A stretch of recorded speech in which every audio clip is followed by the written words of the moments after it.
When we look at success, we tend to only see the end picture, the glam, the shout, the appreciation. But we miss to see the sacrifice it took for one to reach at their destined plateau.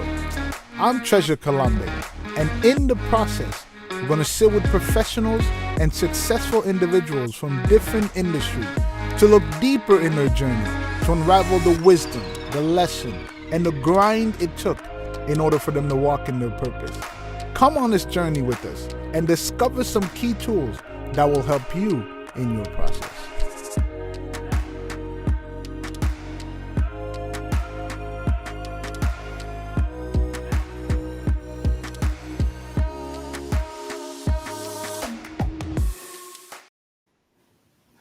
Bonsoir, bonsoir, good evening. Aujourd'hui, nous faisons les choses un peu différemment. Vous êtes habitués à m'entendre parler en anglais. Vous êtes habitués à avoir des invités sur notre plateau qui parlent que en anglais, mais aujourd'hui, on a décidé de viser notre communauté francophone afin d'avoir cette conversation que nous allons avoir ce soir avec notre invité. Alors, encore une fois, bienvenue. Je me nomme Trésor Kalambe, c'est moi votre animateur pour ce soir. Bienvenue encore à notre émission, à notre plateau The Process. Écoutez, je veux que vous communiquiez cette vidéo à toute la communauté francophone, tous les gens que vous connaissez, qui sont toujours en train de dire « Ah, mais pasteur, quand est-ce qu'on va faire quelque chose en français ?» Mais voilà, on est là. Cette émission est très spéciale. Le sujet que nous allons entamer est un sujet aussi qui est très, très spécial. Alors, je veux me rassurer que tout le monde qui va voir cette émission sont focus à recevoir ce que notre invité va nous donner. Encore une fois, c'est un honneur pour nous d'avoir l'invité que nous avons sur notre plateau. C'est quelqu'un avec beaucoup de sagesse, quelqu'un que en cachette, j'admire beaucoup. J'ai eu la chance de lui dire vraiment que j'admire beaucoup et que je crois que avec lui et l'aide du Saint-Esprit ce soir, que nous allons être capables de vraiment aider quelqu'un à comprendre ou à recevoir le besoin, l'aide nécessaire, être capable de comprendre ce sujet ici. Et le sujet, c'est lequel? Le sujet, c'est les blessures intérieures. Les blessures intérieures. Il y a beaucoup de gens dans nos communautés, surtout dans l'Église, qui souffrent avec des blessures intérieures. Et nous voulons parler de ça. Ça vient d'où? Pourquoi ça nous affecte? Pourquoi on n'est pas capable d'avancer? Comment s'en débarrasser? Comment guérir? Comment continuer à croître et à avancer? Ne quittez pas votre écran, nous allons discuter de ça. C'est mon privilège et mon honneur d'inviter sur notre plateau aujourd'hui mon frère Beya Chibwabwa. Bonsoir, bonsoir, bonsoir, frère Beya, comment tu vas? Je vais très bien, merci beaucoup, pasteur Trésor. Merci à toute l'équipe de me recevoir. Et merci à tous ceux qui nous suivent dans la francophonie. Je sais très bien qu'il y a une grande communauté francophone, même en Ontario. Ici, évidemment, Québec, Montréal et partout ailleurs dans l'Afrique francophone et en Europe, on a la France, la Suisse. Ceux qui nous suivront, ceux qui passeront le message, nous vous saluons. Que Dieu vous bénisse là où vous êtes. Amen, amen, amen. Et tu vois, ceux qui vont regarder cette émission vont être étonnés parce qu'ils vont dire non, le pasteur, il ne parle jamais en français. Alors, c'est pour te dire déjà dès le début que c'est une grâce que tu as de me pousser à faire toute une émission en français. Mais je sais, c'est parce que le sujet dont on va discuter aujourd'hui est très, très important et qui va bénir beaucoup de gens qui vont suivre cette émission. Alors, avant de commencer, si tu peux t'introduire un peu à notre audience, laisser savoir qui est le frère Beya, il vient d'où, il fait quoi? Introduis-toi un peu à l'audience et ensuite on va commencer de là. Très rapidement, je vis à Montréal, travaille comme étant un opérateur chimiste et tout. Je vais à l'église Nouvelle Vie ici à Longueuil. J'ai servi longtemps les seigneurs comme pasteur aussi de la jeunesse, à la chorale. Je fais le piano, j'écris. J'ai longtemps été un ghostwriter, donc écrivant pour les auteurs, les gens qui ont des histoires et tout, à mettre les mots et les idées sur leurs histoires à eux. Et je suis père de 2 enfants mariés, ça fait 13 ans maintenant. Je suis originaire du Congo, québécois ici. Et voilà un peu. J'aime beaucoup, beaucoup la philosophie, quoique j'ai une formation séculière qui soit plutôt dans les sciences et tout. J'ai servi dans les débuts comme étant à l'église catholique. Les parents sont catholiques jusqu'à ce qu'à l'âge adolescent, J'ai quitté pour l'église Flaming Fire et après on a aménagé ici à Montréal.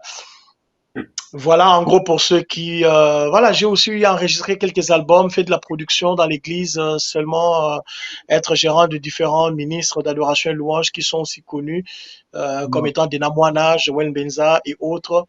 Donc, beaucoup de consulting à ce niveau-là pour ceux qui œuvrent dans ce domaine précis-là des arts.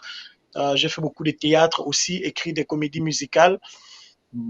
Très souvent au niveau communautaire parce que le souci est vraiment d'outiller le nôtre, de travailler beaucoup avec les nôtres. Nous sommes une communauté où il y a beaucoup de talents, mais quelquefois notre leadership n'a pas beaucoup de propulsion pour sortir nos étoiles et nous essayons un peu d'en apporter tel que nous le faisons sur ce plateau avec The Process. Waouh, waouh, waouh, waouh, waouh. Quel résumé. Là, je ne sais même pas ce que je dois entrer dans quelque chose d'autre. Waouh, quel résumé. Ah. Vraiment très béni, très béni et vraiment doué, merci. Et je veux commencer notre conversation ce soir. On a dit on veut parler des blessures intérieures. Il y a beaucoup de gens, comme on disait, même avant de venir sur le plateau, qu'il y a beaucoup de gens dans la communauté chrétienne et juste en général tout autour qui sont en train de souffrir de ces blessures intérieures et ne savent vraiment pas comment s'en sortir. Et je voudrais peut-être qu'on revient au début. Comment est-ce que les blessures intérieures se manifestent dans la vie? Ça vient d'où? Quelles sont ces sources? Parce que un des plus grands problèmes pour les gens, c'est qu'ils ne savent pas déterminer qu'il y a même une blessure. Il y a des gens que ça peut devenir normal par la routine, par les années. Ça fait partie de leur caractère, de leurs habitudes. Et ils ne savent pas nécessairement que ce comportement vient d'une certaine blessure qu'ils ont subie à l'enfance ou par rapport à un événement qu'ils ont vécu. Alors, peux-tu nous parler un peu des sources des blessures intérieures? Ça vient d'où ces choses-là qui viennent affecter les gens tellement? Sincèrement, pasteur, nous pourrons être étonnés que la première source, elle est l'hérédité. L'hérédité. L'apôtre Paul dit dans 1 Pierre 1,18 que vous avez été rachetés de la vaine manière que vous aviez hérité de vos pères.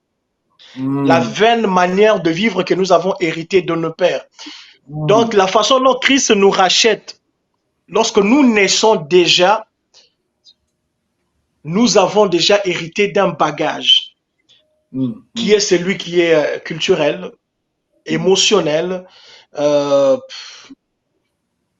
psychologique même. Avant-hier, je suis allé manger le foufou chez mon père. Et pendant que nous parlions avec papa, on met en place un programme avec la famille. Et je regardais mon père, la réaction qu'il avait. Je me suis dit, mais ça, c'est moi, carrément. Et non seulement c'est moi, mais c'est aussi ma fille réagit de la même façon. La première origine dont nous devons avoir conscience quelquefois, c'est celle de l'hérédité. Le miroir, regardons nos parents, regardons nos pères, nos mamans, nos parents dans la chair, je parle de nos parents biologiques. Regardons-les dans leur façon d'être, de parler, de se comporter face aux inconforts de la vie, leur caractère. Nous héritons d'une grande partie de ce patrimoine-là. Et malheureusement, le caractère vient de deux choses, de nos blessures et des masques que nous avons développés au cours de la vie pour vivre avec ces handicaps ou ces conditions-là. Voilà, ouais. Moi, je suis quelqu'un ça paraît pas, mais j'ai des impulsions, des colères. Je ne me fâche vraiment pas très souvent. Mais lorsque je suis en colère, je m'oublie. C'est comme si je n'étais plus moi, j'avais plus mes sens. Avant de vivre avec mon père, je ne savais pas d'où me venait cette colère. Donc, ma peur à moi a toujours été me mettre en colère. J'ai peur d'être en colère. Parce que quand je suis en colère, je deviens carrément irrationnel. Et je déteste l'irrationalité. Mais lorsque j'ai vu mon père, comment que mon père se met en colère, et j'ai vu la femme qu'il a épousée, qui est capable d'amortir cette blessure à mon père, j'ai compris pour quelle raison je fonctionnais comme ça et que moi aussi je m'étais doté d'une femme qui me sert aussi de béquille lorsque je suis dans cet état-là qui affaiblit ma personnalité en fait. Donc la première source, je leur ai dit encore, c'est l'hérédité. On n'a rien à faire là-dessus. Notre destinée de la part du Seigneur a choisi les parents. Et lorsque nous venons au monde, nous venons déjà avec un bagage psychologique, un bagage culturel, un bagage émotionnel. Waouh, waouh, c'est très intéressant quand tu dis que c'est la première source. Plusieurs diront que non, mais les parents, hein, est-ce qu'on dit maintenant que c'est la faute des parents qui ne sont pas capables de communiquer à l'enfant ces défauts-là qui existent, comme tu dis, qui vient du caractère que peut-être eux aussi ont pris de leurs parents et ainsi de suite. Le manque de communication se trouve où dans ça? Parce que nous voyons que tu as dit, j'ai vu mon père, j'ai dit, ah, moi je fais la même chose, je vois ma fille, ah, mais ma fille aussi, je le vois faire la même chose. Comment ça arrive que, surtout en tant que chrétien, on continue à passer ces blessures-là, on continue à passer ces mauvais comportements ou caractères ou ces blessures, on continue à les passer de génération en génération sans être capable d'identifier que non, ça ici, ah oui, j'ai vu papa faire ça, mais on va l'arrêter ici. Ça, j'ai vu maman faire ça, mais on va l'arrêter ici. Comment est-ce que ça se trouve que ça continue de génération à génération à se manifester? Dans quelle mesure est-ce que les blessures, il y a des blessures pour lesquelles nous n'avons pas besoin de guérir? Des blessures pour lesquelles, telles que peut-être le rejet, une blessure qui est très commune. On n'a pas besoin de guérir complètement. Parce que les blessures sont aussi une source de détermination dans la vie. On a dans la Bible des personnes comme de David, comme de Joseph, comme de Pénina, des gens qui sont allés chercher dans leur destinée une raison extraordinaire, hors de ce que l'humain pouvait avoir, ou comprendre, ou concevoir pour accomplir leur mission de vie. Mais le plus important, c'est qu'il faut le comprendre. Nombreux contemporains, aujourd'hui, je peux partir sur une base commune. Moi, je connais un frère, pour te donner un exemple, pasteur, nous avions eu une très grande conférence à l'église. À cette époque-là, l'église Nouvelle Vision, on connaissait une grande croissance.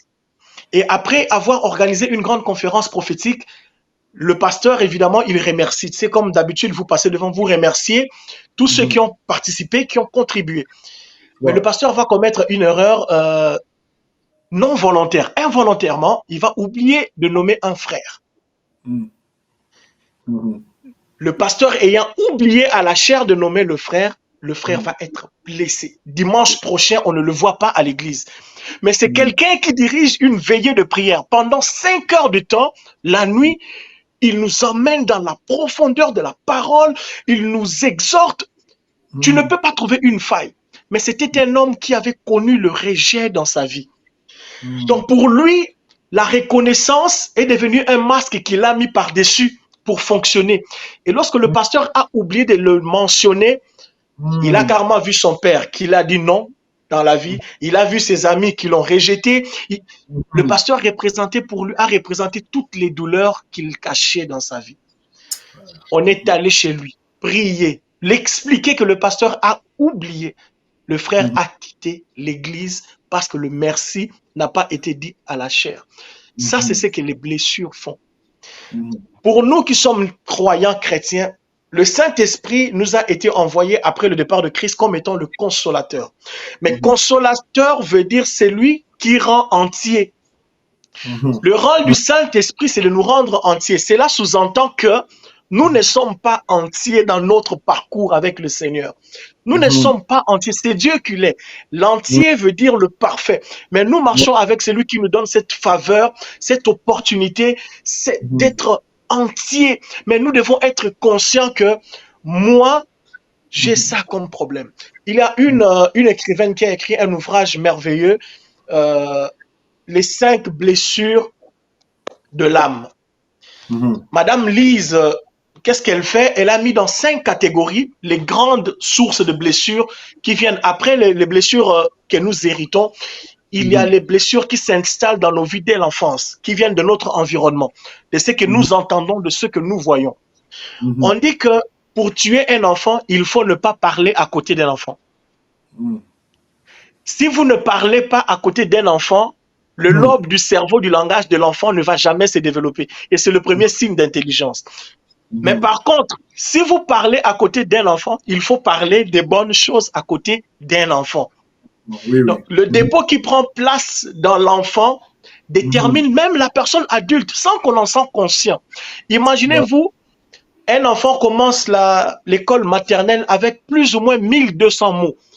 Dans une Mm. famille, papa, maman, le matin, bonjour, l'enfant entend le bonjour, je Mm. t'aime, mon enfant, nous prions pour toi. Tout ce qui est positif Mm. influence déjà l'enfant avant même qu'il soit conscient qu'il existe. Son Mm. environnement a déjà Mm. une influence sur ce que sa vie d'adulte va devenir. Mm. Et un enfant qui n'a même pas encore commencé sa maternelle, qui ne sait pas parler, son cerveau Ouais. est à la disposition de tous ceux qui parlent autour de lui. Dans un Mm. micro-société, c'est-à-dire la famille, où il y a Mm. beaucoup de violence verbale, où il y a un langage négatif, où il y a la colère, vous avez déjà condamné l'avenir de cet enfant-là. Ça sera Mm. l'enfant difficile. Il va Mm. commencer la maternelle avec peu de mots, avec peu de confiance en lui parce qu'on ne lui a pas donné les capacités de se développer. Mm. Voilà Wow. pourquoi le Saint-Esprit, lorsque Christ nous rachète, il nous prend émiettés. Certains Mm. par le rejet, comme je disais, Madame Lise, elle Mm. met dans 5 catégories les grandes blessures de l'âme. Il y a la trahison, le Mm. rejet, l'abandon, l'humiliation et l'injustice. Mm. La trahison, tu peux la retrouver chez les personnes qui sont méfiantes. C'est un adulte. Mm. Il est stable, il a une bonne carrière, mais c'est une personne méfiante. Tu ne Mm. peux rien le proposer sans que lui, il pense que tu veux tout lui ravir. Ouais, ouais, ouais. Mm. C'est C'est vrai. un adulte, même envers sa femme, il est méfiant. Mm. Il ne se livre pas.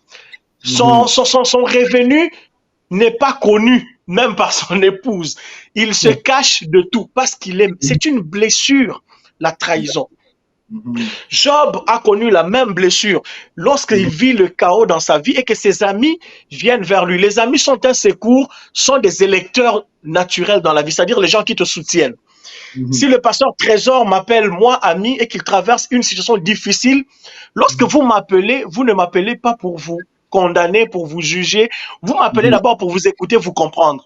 Mm. Ça, c'est le rôle de l'ami. Mais les amis de Job, lorsqu'ils viennent, ils commencent à condamner Job à cause de la situation qu'ils voient. Mm. Mm. Mm. Mm. C'est une Ouais. blessure que Job a. La trahison, elle vient souvent des personnes en qui nous avons confiance. Et les parents peuvent trahir un enfant de plusieurs manières. Un papa absent, un garçon qui attendait. Nous, nos parents nous ont trahis parce qu'ils avaient mis primauté dans la vie sur l'argent. Mm. Il devait travailler. Mon père était un homme d'affaires qui achetait le diamant, allait vendre. Je n'avais jamais passé une année de ma vie sans avec mon papa. Jamais, jamais j'ai passé une année de ma vie de janvier à décembre avec mon père. Jamais. Jusqu'à ce que je sois marié à mes 40 ans lorsque mon père est arrivé ici, que Mm. je passe toute l'année, janvier, février, mars, avril, mais comme tous les enfants. Mm. Mais jusqu'à 40 ans, sans jamais l'avoir dit à mon père, je le disais à ma femme, ma plus grande peur, c'est d'être absent dans la vie de mes enfants. Mm. Parce que tout ce que papa nous a donné, il nous l'a bien donné. Les vélos, l'argent, les habits, mais il nous a Mm. jamais donné sa présence. Mm. Et du coup, des gens comme moi, nous sommes nombreux où nous avons maintenant de modèles masculins qui peuvent Mm. être des artistes, des Ouais. auteurs, des pasteurs, qui peuvent nous Mm. influencer, nous inspirer, tant mieux. Mais une Mm. fois que ces personnes, nous nous rendons compte qu'elles sont, vu qu'elles ne sont pas dans l'alliance, Mm. il devient difficile de supporter leurs défauts. Un garçon Mm. va comprendre les défauts de son père, mais il va s'attacher pareil. Il va l'aimer pareil. Parce qu'il partage quelquefois et très souvent la même histoire, le même sang. Mais si Mm. le modèle d'un homme, c'est peut-être Mm. son pasteur, le jour où il se rend compte que le pasteur est imparfait, tout son Mm. monde peut s'écrouler. Il va se séparer, ouais. Parce qu'il s'était attaché à un idéal plutôt qu'à l'homme. Mm. Alors, nous avons grandi dans notre communauté avec ces blessures-là. La blessure d'abandon, lorsqu'on abandonne, tu viens peut-être vous élever un enfant, les enfants dans un foyer divorcé. Les enfants sont conscients de l'abandon, les enfants sont conscients de cela. Ces enfants-là grandissent avec une dépendance affective très élevée. Parce qu'ils vont chercher ce qu'ils n'ont pas eu au maximum. Ou les enfants qui grandissent dans un foyer qui n'est pas les leurs, c'est-à-dire peut-être tu grandis avec tes cousins, ou tu grandis chez ta belle-sœur ou chez ta belle-mère plutôt. Cette relation-là entre les belles-mères, on le dit souvent, il n'y a pas une bonne belle-mère, c'est-à-dire la femme de ton père qui t'élève. Et souvent, ce sont des relations qui élèvent les enfants qui ont des blessures, de rejet, des blessures d'abandon. Lorsqu'ils vont... Et j'écoutais malheureusement une émission ici au Québec qui parlait de gangs des rues et les enfants qui finissent par être faciles à être conduits dans la délinquance, à danser. Ces gens-là, ces garçons-là qui vont chercher des proxénètes des enfants à faire danser, à faire n'importe quoi, ils visent les enfants qui sortent des foyers brisés. C'est vrai. Est-ce que vous vous imaginez cela, que les prédateurs dans la société connaissent très bien les gibiers? Celle-là, c'est un gibier brisé, celle-là, c'est un gibier blessé, qui n'a pas beaucoup de moyens pour se protéger. Parce que, comme on le dit, dès l'enfance, la vie d'un enfant est condamnée par ce qu'il entend. Et quand tu dis ça, pas pour te couper, parce que je veux que tu continues, je veux que tu en parles aussi, tu as parlé du fait que pour certains, ces blessures-là peuvent devenir une motivation qui les pousse à aller et à exceller dans la vie. Mais malheureusement, quand nous faisons un compte rendu de nos communautés à nous, nous voyons que c'est l'effet contraire. À la place de motiver ou d'inspirer, ça crée, comme ce que tu as dit, ça crée ces masques, ça crée ces idéals pour des gens qui ne sont pas réels. Et ce qui se passe, c'est que quand ils se retrouvent face à une certaine crise, ils se retrouvent face à une faillite quelque part, ils vous ont voulu bâtir cette entreprise-là, ça n'a pas allé, ce mariage-là, ça n'a pas fonctionné, ce ministère-là, ça n'a pas fonctionné. Nous voyons comment les gens s'écroulent complètement et se retrouvent maintenant encore plus renfermés ou emprisonnés dans cette crise-là. Pourquoi tu penses que c'est difficile pour les gens de trouver ce côté de motivation pour être capable d'aller vers l'avant, mais de rester restreint et de porter ce masque? Parce que plusieurs aiment ce masque-là, garder ce masque. Tu les vois peut-être à l'église, tu les vois dans la communauté, très souriants, très contents, du côté physique, tout va bien. Alors tu te dis, tu peux même t'inspirer des fois, dire que je veux être comme telle et telle personne, mais qu'à l'intérieur, ces gens-là, il y a des blessures intérieures graves et qui demandent simplement qu'un petit problème se passe dans leur vie et voilà, ça va déborder. Pourquoi vous croyez que les gens aiment se cacher derrière ce masque et pourquoi ils ont des difficultés à s'en sortir et de trouver ce côté de motivation? Je pense que c'est une très bonne question, pasteur. Lorsque nous ferons le pont comme communauté, comme église, corps de Christ, ce pont-là qui passe par la vérité, c'est reconnaître que ici, ça ne va pas. Reconnaître que voici ce que j'ai fait pour arriver là. Nom de Dieu, nous allons atteindre un niveau de leadership. Même la francophonie sera étonnée aujourd'hui. Je parle de la francophonie où le Congo est un leader aujourd'hui dans le christianisme. Si nous arrivons, Seigneur, parce que ça prend ça prend du courage pour dire je suis malade. Ça prend du courage pour être nu et être guéri. Nous sommes, comme je dis, le consolateur nous rend entiers. Mais malheureusement, nous fonctionnons dans l'illusion du masque qui est déjà complet. J'ai fait le tour, j'ai travaillé avec des hommes que j'applaudis, que j'aime. C'est très... avant de vous parler, je parlais avec un pasteur, un ami pasteur, qui m'avait appelé. Je lui disais comment que nous étions fiers du docteur pasteur Atoms pour son nouveau contrat à l'émission de Enseigne-moi ici à Québec.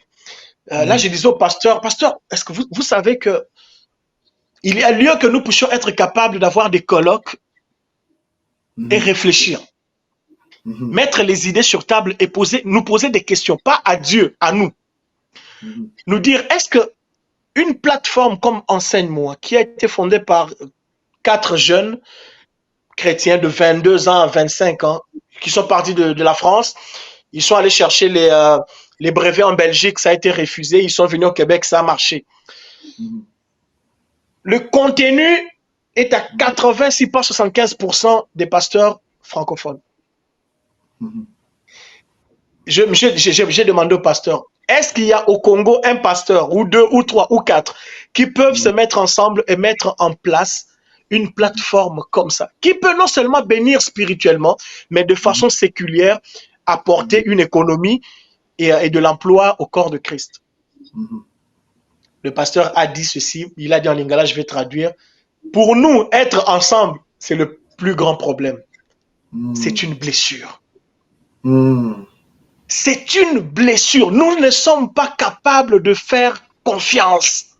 Nous ne sommes pas capables de faire confiance à l'autre. Nous préférons nous cacher derrière Dieu. Deux fois, à l'église actuelle, j'ai l'impression que Dieu devient un masque. Quelqu'un qui a subi la trahison a le masque contrôlant. Parce qu'il a déjà été trahi, il va vouloir contrôler tout le monde autour de lui. Vous allez le reconnaître. Quelqu'un qu'on a rejeté a le marque fouillant. Dès qu'il y a un petit pépin, il fouille parce qu'il ne veut pas être rejeté.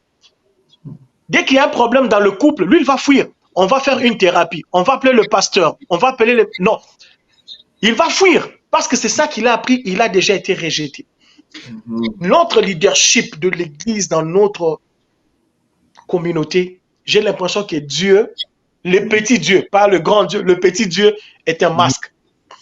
Pour ne pas être sincère avec vous, je peux vous mentir en disant Dieu m'a dit de ne pas faire ceci, alors que j'aurais pu tout simplement, de ma propre conviction et intelligence, vous dire que non, pasteur, cela ne me convient pas, je ne vais pas le faire. C'est dans ce fonctionnement-là. Lorsque nous serons à mesure d'être sincères, nous allons pouvoir débloquer certaines choses. Je ne dis pas que nous sommes de menteurs, mais nous sommes dans la demi-dimension de la vérité envers nous-mêmes, dans notre marche avec Dieu et avec ce que nous faisons avec Dieu. Voilà pourquoi les résultats aussi ne sont pas malheureusement à la grandeur. Je demande quelquefois aux pasteurs congolais de sortir de notre communauté, aller voir comment les autres pasteurs fonctionnent. Non, les pasteurs congolais, c'est comme le coltan. Le pasteur congolais, c'est comme le coltan. Il bénit le monde, mais sauf le Congo. Non. Mais tu sais, il y a une chose que tu dis, il se retrouve aussi souvent, je crois, dans ces masques-là que plusieurs portent, la peur. Il se retrouve souvent la peur. Nous avons peur d'essayer. Je vois beaucoup, et je peux le dire en tant que pasteur, tu peux discuter avec quelqu'un, tu vois bien, par cette grâce du Saint-Esprit, comme tu l'as mentionné, que quelque chose ne va pas bien pour la personne. Mais tu ne peux pas forcer cette étape-là de guérison, tu ne peux pas forcer ces personnes-là à faire ce cure d'âme. Alors, qu'est-ce que les gens peuvent faire, soit pour eux-mêmes, ou bien pour ceux qui sont autour d'eux? Qu'est-ce qu'ils peuvent faire pour aider ces gens qui ont peur de faire ce premier pas? Je ressens, moi, qu'il y a quelque chose qui ne va pas bien. Ce Saint-Esprit-là qui me démontre toute chose, me révèle que non, ici, il y a quelque chose à régler. Mais j'ai peur. Je ne sais pas comment commencer. Je regarde quelqu'un, je peux voir que non, il y a quelque chose qui ne va pas bien. Mais je peux voir qu'ils ont peur de parler.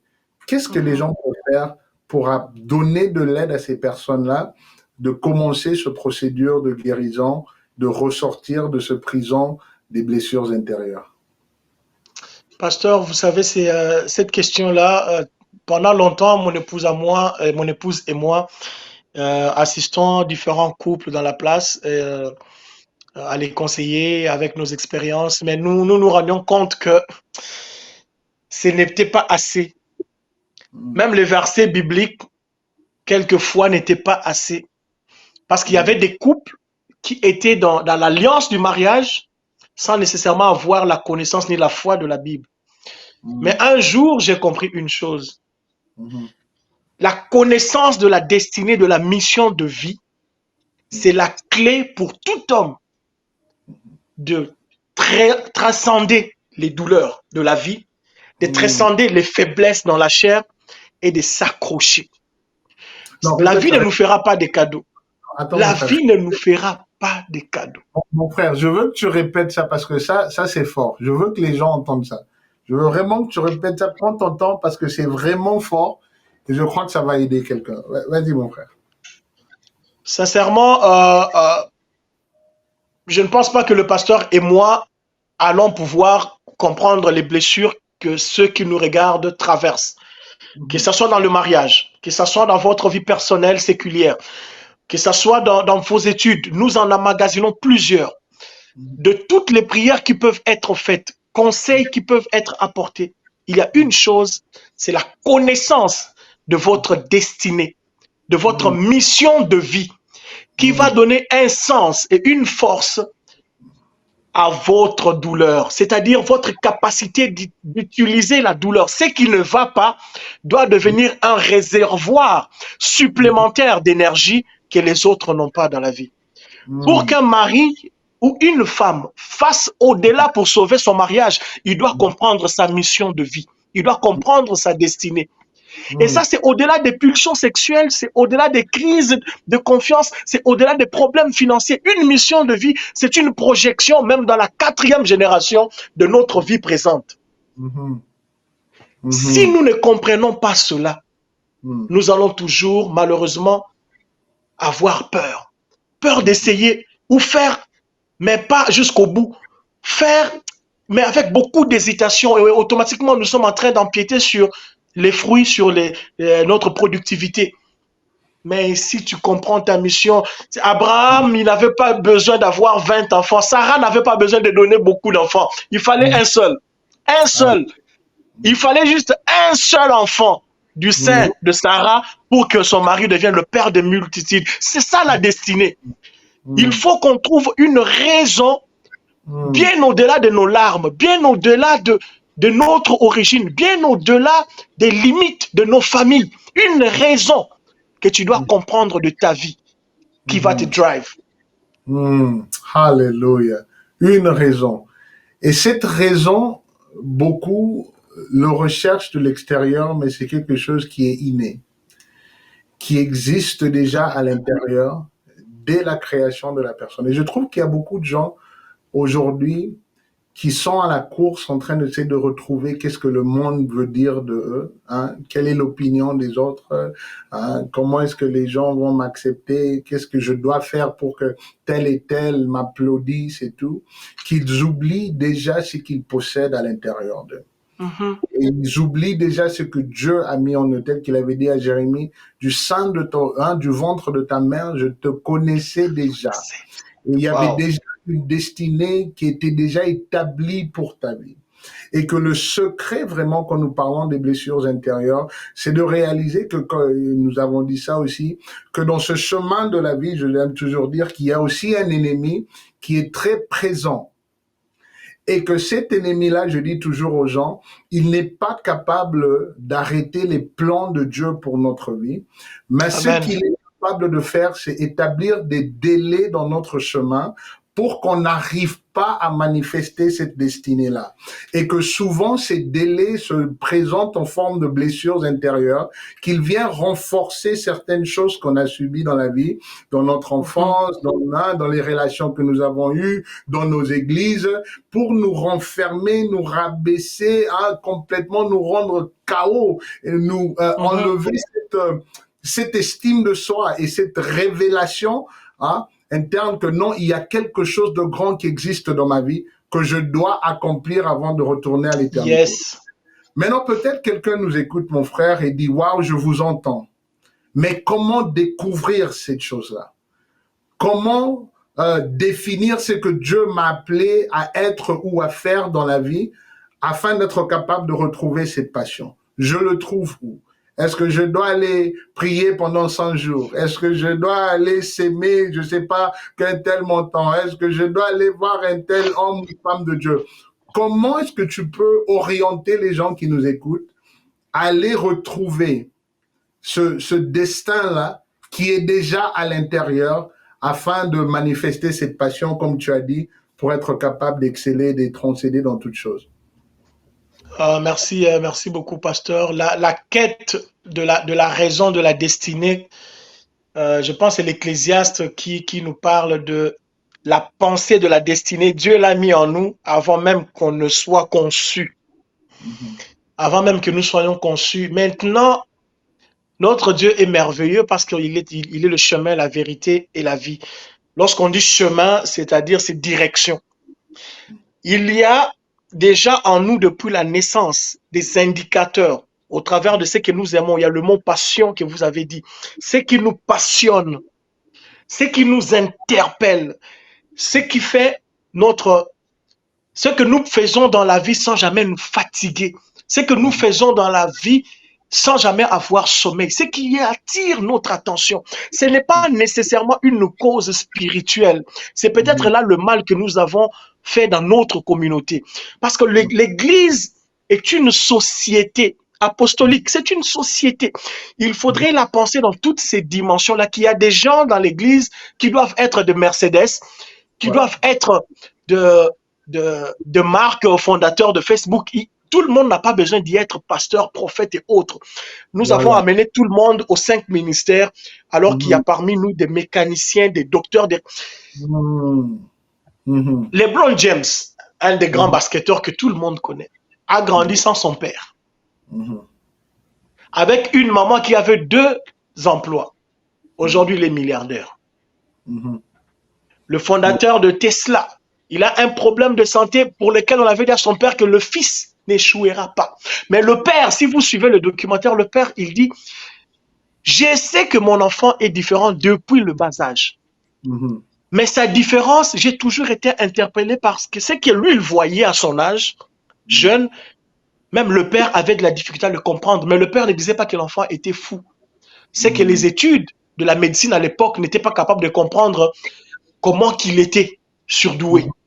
Le Mhm. père va dire, avant de prendre ma retraite, j'ai décidé de tout miser Mhm. sur le talent de mon L'enfant. garçon. Mhm. Tout est dans votre talent, tout est dans votre intérêt, ce qui pousse votre curiosité. C'est ça votre apport à la communauté humaine. Mhm. L'église est une fraternité. Qu'est-ce que vous nous apportez à table? Ce n'est pas Mhm. votre offrande, votre dîme, votre chant de louange. Ce n'est pas tout le monde qui fera la même chose. Non, Voilà. pas du tout, mon frère, pas du tout, ma soeur. Si c'est la cuisine depuis le bas âge, c'est peut-être là-dedans que tu vas créer le nouveau McDonald's. C'est peut-être là-dedans que tu vas trouver la... Mais il faut donner le temps à cette chose-là. Risquez le tout pour le tout si vous pouvez le faire. Mhm. Ne pas le faire va toujours donner une force à la blessure, de regret, à la blessure de... J'aime beau, je vous parle beaucoup de mon père parce que Dieu m'a fait grâce de passer du temps aujourd'hui avec lui. Et Mhm. je peux regarder, dire, je ne veux pas être ça dans 20 ans. Je ne veux Mhm. pas commettre ces erreurs parce qu'aujourd'hui, on communique beaucoup. Mon père a Mhm. une blessure d'humiliation. Il me dit, lui, il avait le jour au village. Il dormait dans une maison de paille.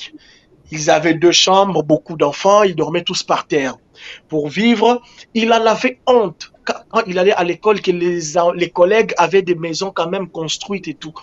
À l'âge de 16 ans, il quitte la maison. Cette honte-là l'a fait Mhm. quitter la maison. Mhm. Il a dit à son père, je vais arrêter le travail, je te demande rien, parce qu'il savait que mon grand-père n'avait rien à lui donner. Mhm. Et mon père, il part à la recherche de la vie à cet âge-là. Mhm. Et plus tard, il a des enfants, il s'est marié, il s'en sort bien, il a un capital d'affaires, je pense, demi-million à un certain moment. Mhm. Mais la blessure d'humiliation que mon père avait, qu'est-ce que ça a fait en lui? Mhm. Ça a fait qu'il a porté un gant qu'on appelle le masochiste. Mhm. Il avait tellement peur de manquer qu'il s'est comblé de tout ce qui était, même des choses inutiles, Ouais, ouais. même des choses futiles, Mhm. parce qu'il Mhm. avait peur d'avoir honte. Mhm. Il avait en lui un bon talent commercial qu'il pouvait développer, s'établir. Et aujourd'hui, qu'est-ce qu'il a fait? Il a flambé même son héritage. L'héritage, plutôt notre héritage, celui de ses enfants. Parce qu'il n'a pas pu se contrôler. Il n'a pas écouté cette voix. Voilà pourquoi il est important que vous puissiez. Et certains peuvent aller en prière. Mhm. Moi, je crois que de Dieu, tout peut venir comme direction. même si ce dépôt est en nous. Mais à plusieurs, votre vie vous témoigne de ce que vous avez de différent avec Béa, avec le pasteur Trésor et bien d'autres, avec vos frères et sœurs de même père, même mère. Il y a un dépôt en vous, pas seulement pour vous, mais pour votre communauté. Tout le don et talent que nous avons, c'est pour multiplier pour la société et la communauté humaine. Et je veux te poser cette question parce que je sais que c'est un autre grand problème qui limite beaucoup. Il y en a beaucoup qui arrivent à ce point-là, ils retrouvent cette motivation. Ils se disent là, maintenant, je vais faire mieux, je vais m'en sortir. Mais j'aime toujours dire que l'humain tel que nous le connaissons, il est fait de 3 parties, de l'esprit, de la chair et de l'âme. Et que si ça a pris 25 ans, ça a pris 30 ans, ça a pris 15 ans, que tu as laissé cette blessure-là se manifester dans ta vie, continuer, ça fait maintenant partie de ton caractère, de tes habitudes et tout, que la motivation seule n'est souvent pas assez, que cette révélation divine n'est souvent pas assez, mais qu'il faut aussi entamer des experts, comme tu disais, il y en a à qui Dieu a donné l'onction de prêcher. Il y en a d'autres à qui Dieu a donné la sagesse de s'asseoir avec des gens et de les parler et de les aider à comprendre qu'est-ce qui se passe, comment s'en sortir, leur donner les étapes à prendre pour être capable d'avancer. Mais que quand nous venons à l'église, dès que tu entends « Hey, allez voir un psychologue, allez voir un counselor, aïe, aïe, aïe. Non, non, non, nous, on ne peut pas, on a seulement besoin du Saint-Esprit. » Je veux que tu parles de l'importance de cela, de reconnaître que d'abord, toute chose que nous avons sur cette terre vient de la part de Dieu. Bien sûr, l'homme, des fois, applique certaines choses pour s'enrichir ou bien pour profaner ce que Dieu a voulu pour du bien, mais ce qui ne veut pas nécessairement dire que c'est mauvais. Par exemple, les médicaments. Il y a des chrétiens qui jurent que moi, médicaments, jamais dans la vie, Dieu va me guérir, et ils finissent par s'empirer dans leur maladie. Et d'autres, c'est quand nous parlons d'aller voir des thérapeutes et s'asseoir et parler de ces problèmes-là. Peux-tu encourager les gens l'importance de faire cela, du fait que ça fait partie aussi d'une intervention divine que Dieu peut t'accorder? Il va te motiver, mais par après, tu as besoin d'aller t'asseoir avec quelqu'un. Parce que 25 ans, on n'efface pas ça en une journée. 30 ans, on n'efface pas ça en 2 jours. 40 ans, on n'efface pas ça en une semaine. Des fois, on a besoin de prendre ce temps-là, de s'asseoir et de parler avec des experts doués dans ce domaine pour nous assister. Peux-tu parler un peu de cela? Parce que je sais que c'est un grand tabou dans nos communautés. Pasteur, c'est vraiment un très grand tabou dont aujourd'hui notre génération et celle de nos enfants, je pense qu'ils vont continuer à marteler là-dessus sur l'importance de la connivence des sciences. Le révérend King aux États-Unis a eu le même défi à son époque déjà. Le pasteur King était en train, même dans son livre La joie de vivre, dont il gagne le prix Nobel, il parle de la place de la science dans la foi. Il place Dieu comme étant cet inventeur qui est la source de toute connaissance. Nous venons, je me souviens au Congo, lorsqu'on y était, les cellulaires, même les grands télécelles, on avait peur, on voulait prier pour ne pas les utiliser ou pour les utiliser. La venue des réseaux sociaux était accueillie comme étant un outil de contrôle des diables, les cartes de banque, le paiement PayPal, et ainsi de suite, ça va continuer. C'est parce que j'ai l'impression que nous avons limité Dieu quelque part et que nous avons l'impression que les inventeurs ou les inventeurs, mettons, en inventant, nous avons l'impression que nous, dans notre ignorance, nous leur accordons la place ou le podium d'égal à Dieu. C'est parce que nous n'avons pas cette science-là de ne pas mélanger Dieu à ce bas niveau-là. Frères et sœurs, il est important de donner la place aux experts du développement personnel. Le développement personnel, c'est ce qui vous permet aujourd'hui de rencontrer votre vous. Ne vous empêchez pas de vous rencontrer. Vous n'êtes pas seulement votre nom. Vous êtes aussi des combats, d'autres que vous n'avez pas engagés. Parce que nous avons commencé ici par dire les blessures intérieures, la première source, c'est l'hérédité. Certaines réactions héréditaires sont des combats que moi, je n'ai pas engagés. C'est une réaction qui me suit partout au travail, qui peut briser mes relations, qui peut briser mes projets, qui peut briser mon entourage. Mais tant que personne ne m'aide à mettre des mots ou me donner des mécanismes là-dessus, je risque de continuer à tout briser. Ouais. À tout briser. Prenons le temps de donner le temps à ces spécialistes-là. Moi qui vous parle, ça fait 13 ans de mariage. À un moment donné, on tournait en rond, Vous savez, lorsqu'on vient, la masculinité, bon, aujourd'hui, elle est décrite comme toxique, les décideurs de tout, le penseur, le visionnaire, le pourvoyeur, l'homme. Cet homme alpha-là, dans la société actuelle, il peut rester alpha, mais ne va pas fonctionner alpha comme mon père fonctionnait alpha. Même si tu nais de nouveau, ton référent sera toujours ton père. Mais vous n'êtes plus dans la même société ni dans les mêmes époques. La femme que ton père a épousée et la femme que tu as épousée ne sont pas les mêmes. Aujourd'hui, nos épouses accrochent au mur le même diplôme que nous. Quelquefois même, elles sont plus instruites que nous. Tu ne pourras pas fonctionner. Tu n'as pas besoin des mêmes moyens, des mêmes outils, des mêmes équipements que ton père pour gérer ton foyer. Les spécialistes du développement personnel nous aident. Ce sont des petits mécanismes qui nous aident à nous comprendre, tout simplement, pour être nous-mêmes, être bien, que Béachi Boaboa soit bien avec Béachi Boaboa, dans sa condition, avec sa foi, avec son potentiel. C'est à ça qu'il sert.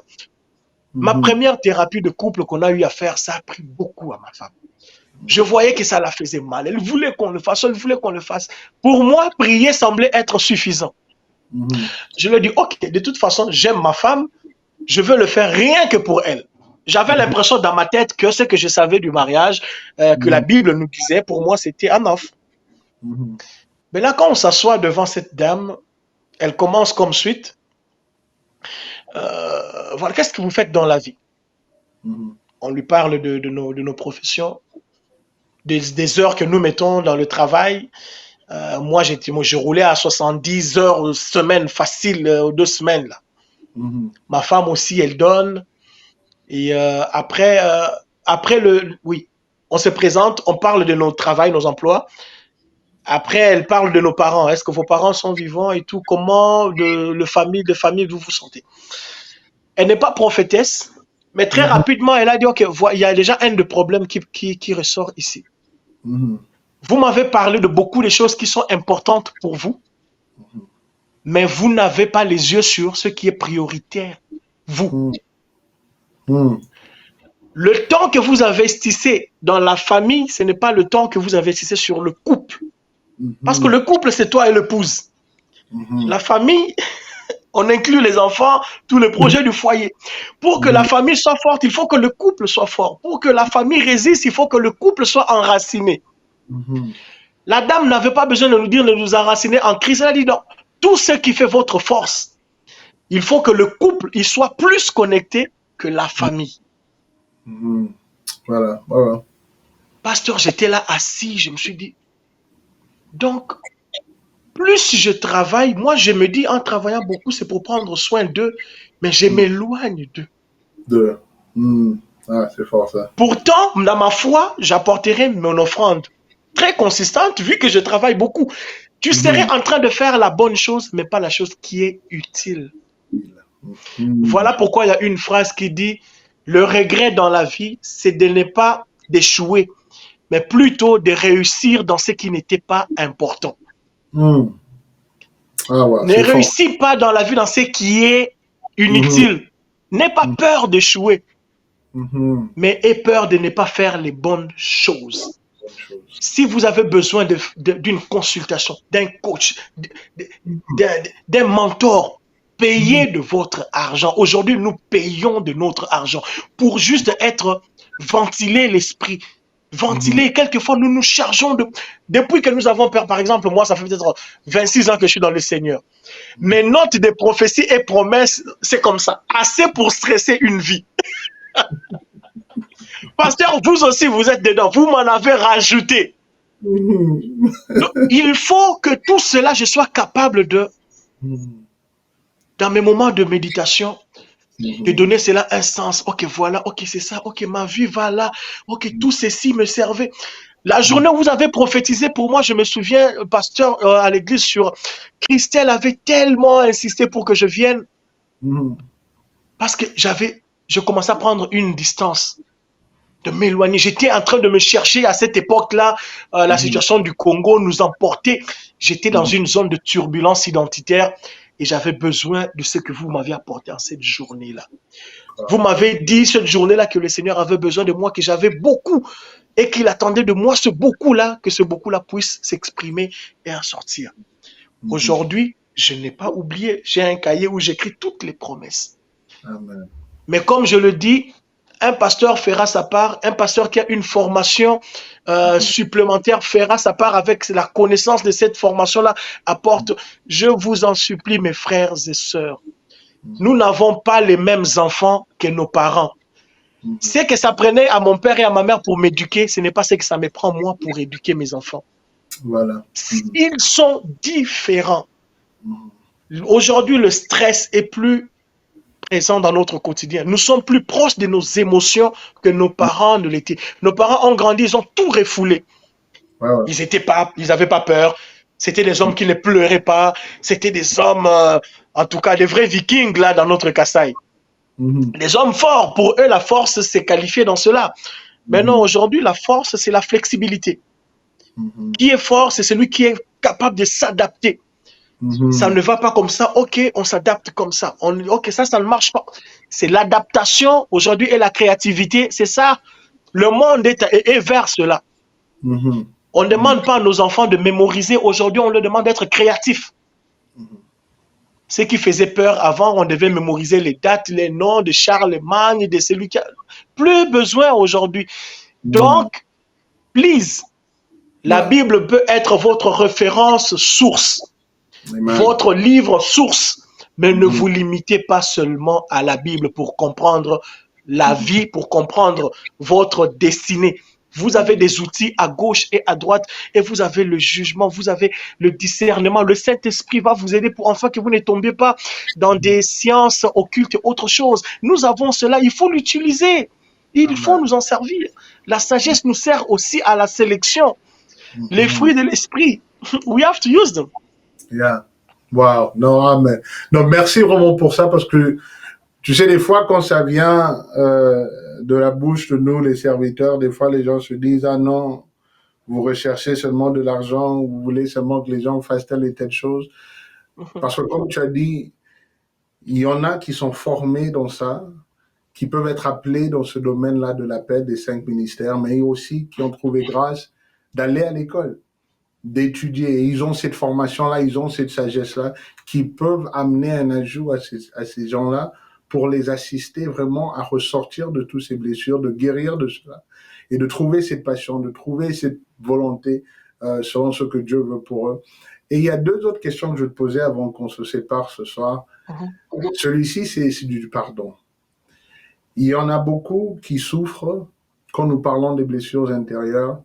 Il dit, j'ai fait tellement un effort pour me sortir de ce drame-là, de ce traumatisme que j'ai subi, mais que peut-être la cause, c'est quelqu'un que je vois encore à chaque jour. C'est quelqu'un qui est encore autour de moi. C'est mon mari, c'est ma femme, c'est mon père, c'est mon oncle, c'est un frère, c'est quelqu'un dans la communauté, c'est quelqu'un dans l'église. Comment est-ce que je peux avancer et pardonner en ayant ces gens-là autour de nous? Parce que souvent, quand nous parlons du pardon, les gens croient que le pardon veut dire qu'on justifie le mal qui nous a été fait. Mais est-ce que tu peux nous parler un peu du fait que le pardon n'est pas justifié, n'est pas accepté non plus, mais c'est de s'accorder cette liberté-là, de continuer à avancer et à croître et de laisser le jugement tel quel à l'éternel. quoi dire à ces gens-là qui se disent non, je veux plus être autour de ces personnes, je veux me relâcher de tout le monde. Mais souvent, c'est pas possible, comme je dis, parce qu'il y a certaines relations. Tu dois toujours faire face à ces gens-là. Comment s'en sortir? Je suis guéri, mais comme on dit, mouton à salanga mabé, celui qui m'a fait du mal est toujours dans ma vie. Comment m'en sortir? Aujourd'hui, en tout cas, je sais que nous parlons de ce qui nous cause de douleurs silencieuses et la lumière que nous avons apportée tantôt et cet espoir profond nous a fait intervenir un terme tantôt de la destinée. Nous en avons un exemple sur le pardon de Joseph, qui n'avait non pas seulement la possibilité de se venger, mais il avait la position de le faire d'une façon légale, d'exterminer ses frères, les emprisonner, les humilier, faire à ses frères et sœurs pire que ce que eux les avaient fait. Parce qu'il avait la position, le pouvoir. Joseph ne l'a pas fait. Joseph ne l'a pas fait. Est-ce que quelque part au fond de ta vie, tu envies la position de Joseph? Est-ce que quelque part tu envies le rêve, le parcours, la réussite de Joseph? Alors dis-toi que le pardon est pour ces gens-là qui ont compris leur destinée. Une fois que ton identité est comprise, ton rôle dans une relation, dans un couple est compris, le pardon va être plus facile. Il est douloureux, il est toujours douloureux. Lorsque ce que l'on fait nous fait mal, nous apporte de la douleur, nous apporte de regrets, nous apporte des questionnements, touche à notre ego. Permettez-moi de vous le dire, ne faites jamais confiance à votre ego. Ne faites jamais confiance à votre ego. La douleur, c'est l'ego qui a mal. C'est l'ego qui a mal. Beaucoup de couples aujourd'hui se séparent à cause de l'ego, de l'orgueil. Si vous pouvez pardonner, vous aimez encore. Si vous avez mal, c'est que vous aimez encore. Et si vous pouvez pardonner, faites-le et faites-le de la bonne façon. Ne vous emprisonnez pas dans l'à peu près. Parce qu'aujourd'hui, c'est vous qui êtes blessé. Croyez-moi, demain, ça pourrait être vous qui allez blesser. Voilà, voilà. Croyez au temps, c'est un process. La vie est ainsi faite. Nous sommes tous dans les besoins du Saint-Esprit qui nous rend entiers. Parce que nous ne sommes pas entiers. Aujourd'hui, c'est ta nudité à toi. C'est toi qui dois cacher la nudité de l'autre. Dis-toi que tu as investi par le bon pardon. Demain, il va cacher ta nudité. Demain, ça va. La vie n'est pas faite au nom d'un plaisir personnel, égoïste. Non, pas du tout. Détrompez-vous. Une personne qu'on aime, on pardonne. Et si vous pouvez vous éloigner de quelqu'un qui vous a fait mal, que vous n'êtes pas capable de continuer, pardonnez, mais avancez. Vous n'êtes pas obligé de porter quelqu'un qui n'est pas dans votre quotidien. Non. Pardonnez, mais avancez léger. Parce que le cœur, il n'y a pas de pièces de rechange pour le cœur. Ne les détruisez pas. Encore une fois, ne faites pas confiance à votre ego. Pleurez, faites-vous suivre, consultez, mais pardonnez de la bonne façon et avancez. Parce que la vie, il y a des choses qui sont sacrées, il y a des choses auxquelles nous n'avons aucune influence. L'alliance, la famille, le sang, le mariage, la progéniture, ces choses-là sont au-delà de la douleur que la chair peut avoir ressentie suite à X, Y choses qui sont arrivées. Votre destinée, vous n'êtes pas à la place de Joseph, mais nous désirons tous la position de Joseph, alors agissons comme Joseph. Amen, amen. Et tu as même répondu à ma dernière question parce que Which was? Je vais te demander quel conseil donnerais-tu comme dernier mot à ceux qui ont été avec nous pendant cette conversation. Quel serait ce dernier mot-là à retenir si, dans tout ce qu'ils ont entendu aujourd'hui, quel serait ce dernier mot-là à retenir et à entamer dans leur propre vie? Parce que je sais qu'il y en a plusieurs qui nous regardent et qui se retrouvent par rapport à ces blessures intérieures qu'ils ont. Quel serait ce dernier mot-là que tu voudrais les accorder, qui peut les assister encore plus? En tout cas, je sais que c'est un exercice difficile, la quête de soi, parce que nous sommes comme nous l'exigeons avec le pasteur depuis le début, il y a des choses qui ont pris place dans notre vie bien avant même que nous soyons conscients. Il y a une mission qui vient de Dieu bien avant que papa et maman ne se rencontrent. Donc, toutes ces choses, il faut les aligner, il faut le comprendre. Voilà pourquoi le pasteur parlait tantôt, bien au-delà de 5 ministères. Nous vous encourageons, si le besoin est là, vous pouvez être pasteur, mais vous ignorez votre mission de vie. Allez consulter ceux qui ont ce bagage-là. Dans la vie, il n'y a pas de personnes coupables, il n'y a que des personnes souffrantes. Il n'y a pas de personnes coupables. Si la justice humaine le reconnaît, oui, il a commis un crime, mais il y a non-culpabilité. Il était malade, il n'était pas dans ses états. Il n'y a que des personnes souffrantes. C'est ça les blessures. Les blessures agissent à votre place. Elles peuvent vous détourner de votre destinée. Si vous ne prenez pas le temps, vous ne faites pas l'arrêt afin de vous rencontrer, vous. Par la suite, please, ne faites pas confiance à l'ego. Ne faites pas confiance à tout ce qui n'est pas nécessaire. Non, pas du tout. Ne faites pas confiance à votre orgueil. L'être humain est incomplet. Le rôle de l'esprit de Dieu, c'est celui de nous rendre entiers. Peu importe ce que vous avez comme carrière séculière, acceptez d'être conduit par le Saint-Esprit. Acceptez que l'autre existe, que l'autre a autant besoin que je l'acclame, autant que j'ai besoin d'être acclamé. Vous n'aurez aucun bonheur ici-bas si tout le monde autour de vous est malheureux. Ça, ce sont les blessures qui nous guident. Si vous ressentez le besoin d'être beau dans la laideur des autres, ce sont des blessures intérieures. Elles brisent nos familles. Elles ont brisé la famille de frères Caïn et Abel. Anne et Pénina, Joseph, ce sont des blessures intérieures. La jalousie qui prend place, un frère réussit. Dans l'église, nous avons besoin d'être épurés et le Saint-Esprit a 9 fruits dans le livre de Galates qui sont là à notre disposition pour nous, chrétiens. Mais encore une fois, please, apprenons à lire, à faire de la recherche et de lire. Aujourd'hui, nous sommes les formateurs, nous sommes les parents des pasteurs de demain. L'être humain, nous entrons dans une ère de révélation et de beaucoup de connaissances infuses. Nous ne sommes plus à l'époque comme il y a 40 ans où c'était tel mot, l'origine de ces mots en grec. Non, nos mamans qui vendaient dans les marchés, là, elles ne savent pas, elles n'ont pas besoin de ça. Nos enfants à nous, ils vont naître dans une ère, on ne sait pas ce que la science va apporter dans 30 ans.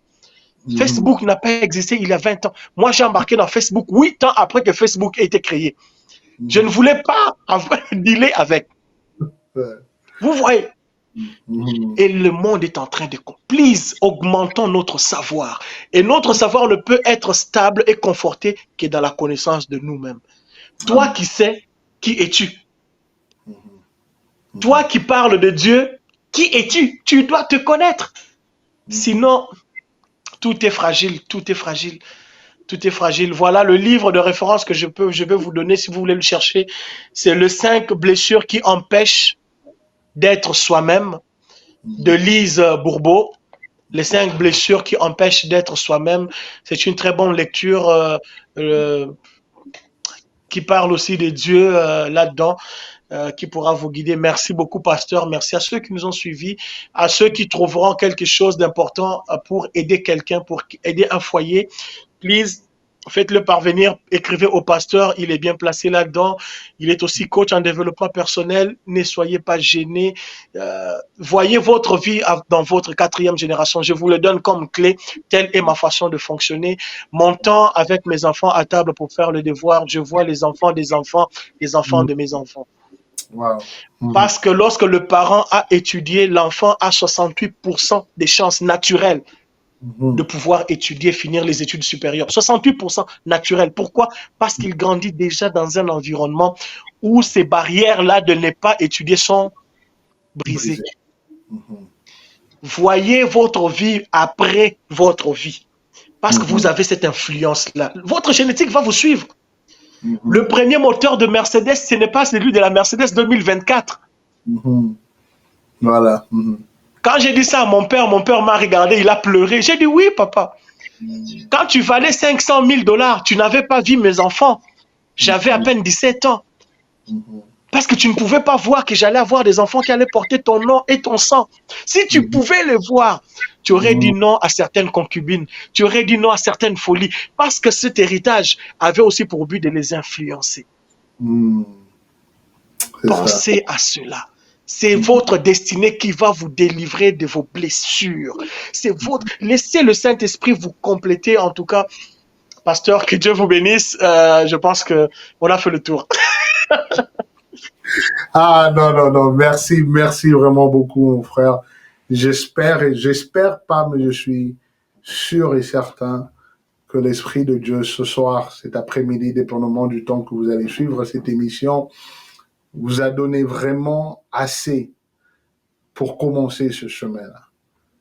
Et à la tête de toute chose, comme on a dit depuis le début, il faut savoir que le Saint-Esprit qui nous a été laissé, c'est pas juste pour le parler en langue, c'est pas juste pour prophétiser, c'est pas juste pour manifester, pour crier. Mais comme mon frère a dit, c'est pour faire de nous cet homme ou cette femme entière, manifester la plénitude de Dieu en nous. Amen, Nous amen, amen. former afin que ceux qui vont nous voir dans notre quotidien, dans notre famille, ceux qu'on va toucher par nos travails, nos business, nos ministères et tout, puissent voir Dieu en nous. Mais il y a une procédure, il y a un processus qui prend place. Et tu es capable d'arriver à cette destination-là. Mais tu dois accorder cette chance à partir d'aujourd'hui. Nous savons que ce que tu as subi peut être très difficile. Si c'était silencieux ou bien si c'était public, nous savons que ressentir cette douleur-là peut des fois sembler, on dirait que c'est plus qu'impossible. Mais le Dieu qui t'a créé savait aussi que tu allais traverser certaines situations. Et c'est pour ça qu'il a mis toutes choses sur place pour être capable de t'assister. Et ta destinée n'a pas été effacée à cause de ce que tu as subi. Alors, comme dernier message, je dirais à quelqu'un, donne-toi cette chance. Comme mon frère a dit, ton lendemain, comme on dit en anglais, will thank you. Your tomorrow, ton lendemain te dira merci. Cette génération qui te suit te dira merci. Parce qu'il y a quelque chose qu'ils attendent de toi. Il y a une destinée qui est en toi. Alors n'abandonne pas. Donne-toi cette chance-là et Dieu sera glorifié dans ta vie.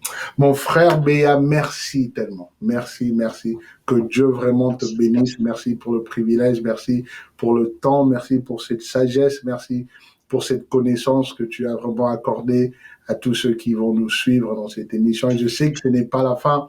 Je sais que Dieu nous donnera encore la chance dans le futur d'être capable de passer des moments ensemble parce que je crois sincèrement que dans ce temps de la fin, c'est dans tous les domaines que l'Éternel est en train de fonctionner, pas juste dans les quatre murs de l'Église, mais qu'il est vraiment à l'œuvre en train de travailler avec l'homme et la femme afin qu'on manifeste la plénitude de qui il est. Alors encore une fois, merci, merci, que Dieu te bénisse, que Dieu te garde, on se reparle très bientôt.